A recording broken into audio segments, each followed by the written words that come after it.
Hello, this video covers Introduction to Interval Notation, which is considered a co-requisite topic. The first part of this talks about using different inequality symbols, and so you're going to want to familiarize yourself with these different parts, especially this part over here, and knowing the difference between less than and greater than, less than or equal to and greater than or equal to, and that will help you. And then also the rules for writing an interval notation is something that you're going to want to read and consider the different rules. And in this class, we use interval notation very often. And so I know you have a copy of these notes if you want to pause the video and read them. That might help you. And then they, right off the bat, are giving us some examples of what it looks like. So if I have x such that x is greater than 3, you'll notice that we start at 3, and because it's greater than, we're going to be shading to the right. And for our interval notation, which they show over here, we would start at 3 and we would go to infinity.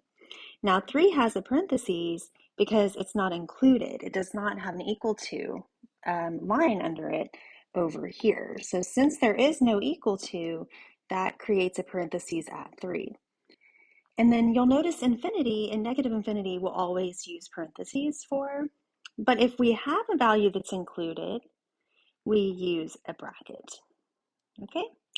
All right, so let's do some examples together. And also, they have a summary of interval notation and set builder notation as well. So this chart would help you to see what the interval notation looks like, especially in regards to the number line and the set notation. But we're going to go ahead and jump into some examples. So I have x is less than 20. And so I'm just going to write less than, so x is less than 20. There is no equal to, so we're going to be using parentheses. And we can just place 20 anywhere on this number line. This is just a general number line.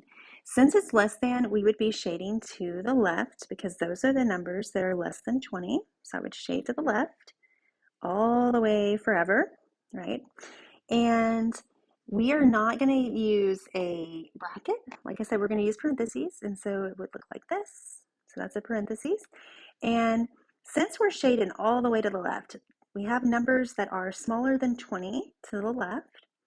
Eventually, we would get to negative infinity, right? It just goes forever and ever and ever. So we don't actually ever get to negative infinity, but we are getting as close as we can forever.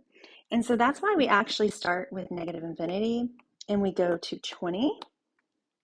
And when we do interval notation, it's always left, comma, right. So the farthest left is negative infinity and the farthest right is 20. All right, let's try x is greater than negative 8. Now, one thing I notice is it's not equal to, so once again, we'll use parentheses because it's not included.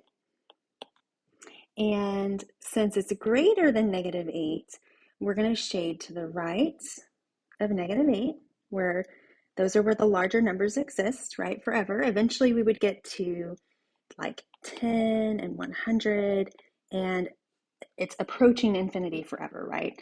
So that's why we would have an infinity.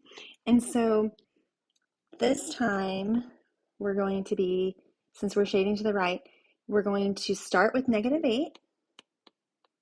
Notice it's parentheses because it's not equal to, and we're going to go all the way to infinity. So that would be from negative 8 to infinity.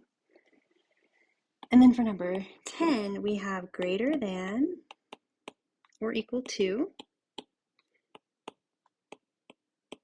Equal to means included, and we're also going to get to use a bracket finally. Okay, so here's negative 3. You can just put it anywhere on our number line. If I want it to be greater than or equal to, I need to shade to the right because that's where the greater values are for negative 3. So I would shade all the way to the right. Eventually there would be numbers like 10, 1,000, 1,500, 10,000, all the way approaching infinity. And this time we get a bracket because it's equal to right here. So we're going to have a bracket. So we go from left to right, so -3 all the way to infinity. All right, let's try a few more. Okay, so this time we've got the number line, and we're going to create the set notation and the interval notation. And I just want to point out that we really only use interval notation in this class, but I want to show you the relationship between set notation and interval notation and also what it would be in words. Okay, so for number 9, you can see we're starting with 4 and we're going to the right. So that would imply 4 to infinity. And that would be my interval notation. Interval notation. My set notation is a little more fancy, and I'm going to say this in words, but I'm not going to have the room to write it. So the set notation would be x such that x is greater than 4. And I know that it's greater than because it doesn't have a bracket, so it's not going to be equal to. I also know it's greater than because it's shaded to the right. Okay, so number 10. Well, number 10 is shaded to the left. And that means for our interval notation, we'll start at negative infinity, and then we'll stop at negative 1.95. It is a parentheses. And so for our set notation, it would be x such that x is less than, since it's shaded to the left, negative 1.95. And since it is parentheses, we don't get to put an equal to sign on there. All right, number 11. I am shaded to the left, so I'm going to start with negative infinity. I go to negative 5.85. There is a bracket. That means it's included. So when I write it in set notation, it would be x such that x is greater than or equal to, remember equal to because of the bracket, negative 5.85. And that's how it would look. And then this number 12, we have from 0 to 4. And that really means that x is in between 0 and 4. And for set notation, it would be x such that 0 is less than or equal to x, which is less than 4. And that's really just a fancy way to write an in-between statement. But you don't necessarily have to be worried about this in our class. We mainly have problems that look like the above stuff. Okay. All right, so we have one more. Let me scroll down a little bit here. So it says graph the given set and write the corresponding interval notation. So we have x such that x is less than or equal to negative 3. Here's negative 3. Since it's less than, I'll shade left. Less than goes to the left. And since it's equal to, I will have a bracket. All right, so I'll do this in red. I'm going to shade to the left. And it's equal to, so I made sure to put a bracket. So for my interval notation, that would be negative infinity to negative 3, and then I've got my bracket. All right, I hope that this helps you with interval notation.